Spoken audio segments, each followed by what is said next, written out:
Russia's economy is actually growing despite US sanctions. This to Yeah. me is kind of a big deal because we imposed sanctions on Russia, right? We imposed them, and we've imposed sanctions on the United States. I always say we, and that sounds very That's strange to us. me because That's I us. personally would not have chosen to put sanctions. Yeah. At least to weaponize sanctions to this extent. So the big issue is that the US weaponizes sanctions, and the countries that have been weaponized against have had to band together and figure out what else to do. Yeah. So Russia's economy is actually growing despite US sanctions on it. And the US has crippled smaller countries with sanctions, absolutely crippled them.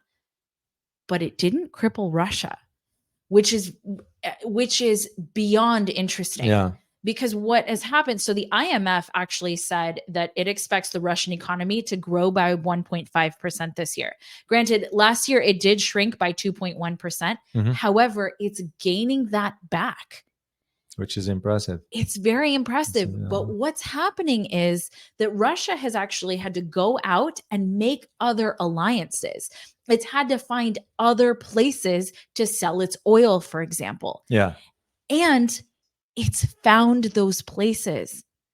Well, that's like I said last time.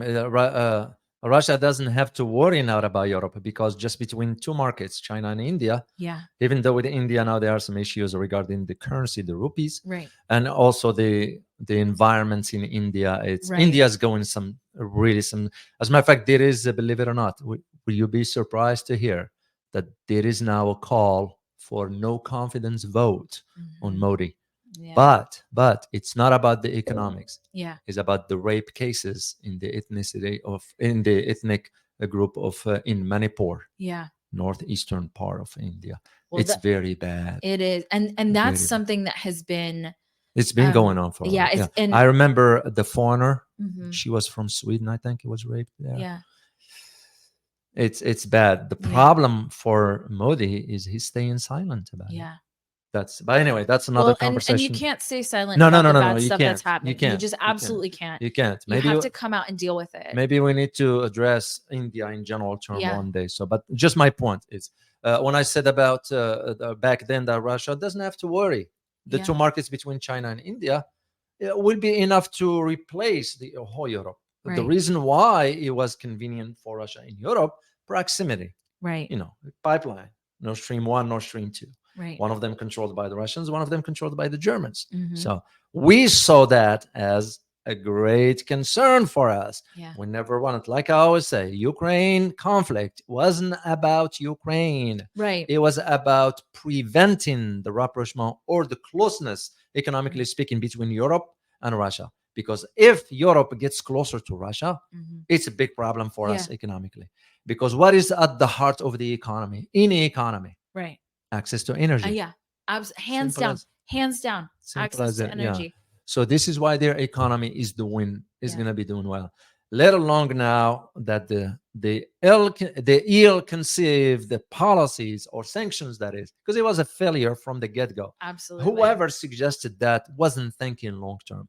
That one precipitated now the shift into the alliances by having now, Yeah. to the Russians, to other global south, whatever they're saying, or maybe this is an opportunity. Yeah. Now or never. If the sanctions are conducted through the US dollar, how about if we get rid of the dollar altogether? Right. So we didn't think through the long term as to the impact of something like this. Europeans, of course, had no say. Europe is, like I always say, it's like the child that is always in constant need of discipline and guidance. Yeah. So Europe is so weak anyway. So this is why the Russians looked at it in a way that, hey, let's do it right now. And I don't think that they're going to, like, let's say the US is like, well, just kidding. Too late for that. Too late. We lost credibility. It's too late. Well, and we lost those channels. Yeah, it's too late. Do you think now we will be in a head of state beside the weak Western leaders? Will sit down with the Americans and shake hand over an agreement and said, yeah, let's do it. Let's do business. Yeah. Right. No. And that's ultimately the problem. And I think the big issue here is that Russia is the biggest economy that the US has sanctioned. And Yes. so when the US did it to small countries, the small countries didn't have any other way of dealing with it, right? To fight back. They didn't, but Russia does. Oh, well. And so for the US to have done this to such a large economy, and basically they pushed Russia and China into this cooperation. Yeah. And I think that was a very short-sighted move. Either it was done on purpose to, I don't know, collapse the system. I don't know what, or it was done out of just not having foresight. Yeah, the way I look at it, it was a geopolitical miscalculation.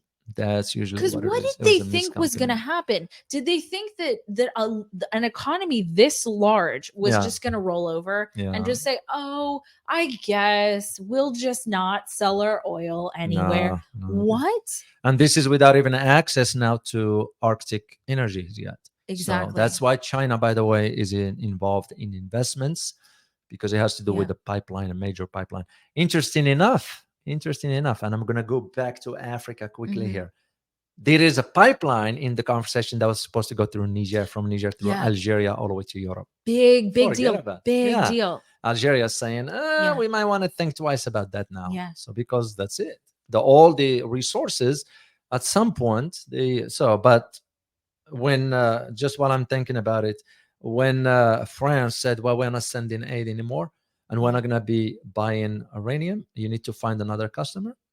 They just say, sure. Yeah. We'll just do it with China. Well, and that's the point. So I actually want to bring up, Iranian oil sales in 2022 exceeded those in 2016, before the US withdrew from the nuclear deal in 2018. Oh, for Iran. Yeah. And reimposed sanctions, right? They reimposed sanctions on Iran.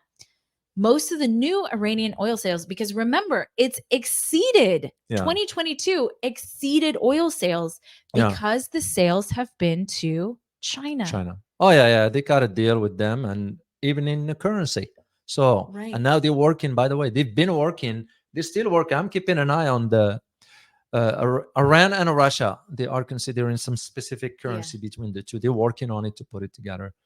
And that's a big deal, major. And it's each one of the, because individually it's not that big of a deal, right? But combined together, it does end up being a big deal. Yeah. And the issue that I have here is, I would like the United States economy to continue to thrive. We live here. We're Americans. I would love for that to continue to thrive.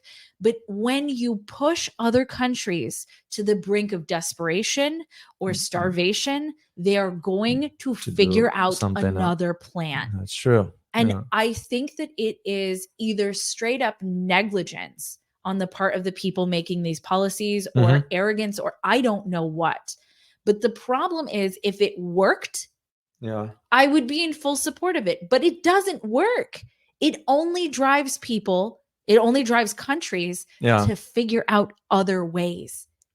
And that's just human behavior. You're absolutely correct. Let's say thank you to TNT. Thank you very much. Oh, thank you. TNT has been with us for a long time. Yeah, it's good to see you, thank you, TNT. I truly appreciate it.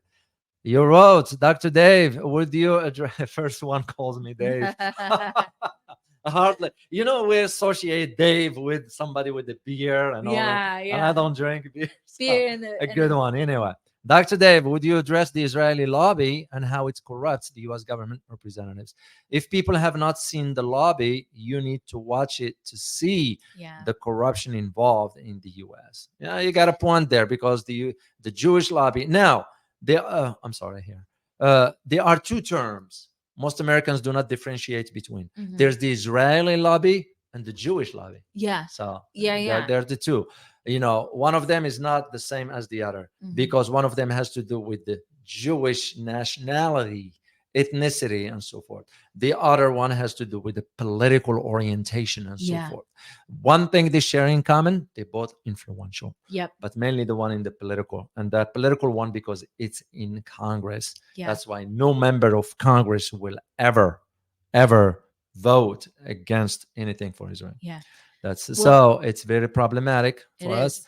Let alone that we used to send about, I think, if I'm not mistaken, about $4 billion taxpayers every year. Any type of weapon that we develop, Israel will get the first.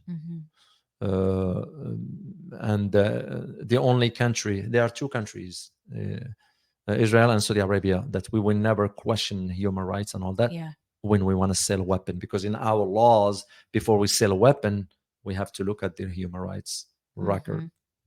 Those two countries, we don't do that. And it's interesting, you don't hear about them. No, you won't. Hear about human rights violations for many other places. Not those two. And the reason we bring this up is because it's important to pay attention to what's actually happening here.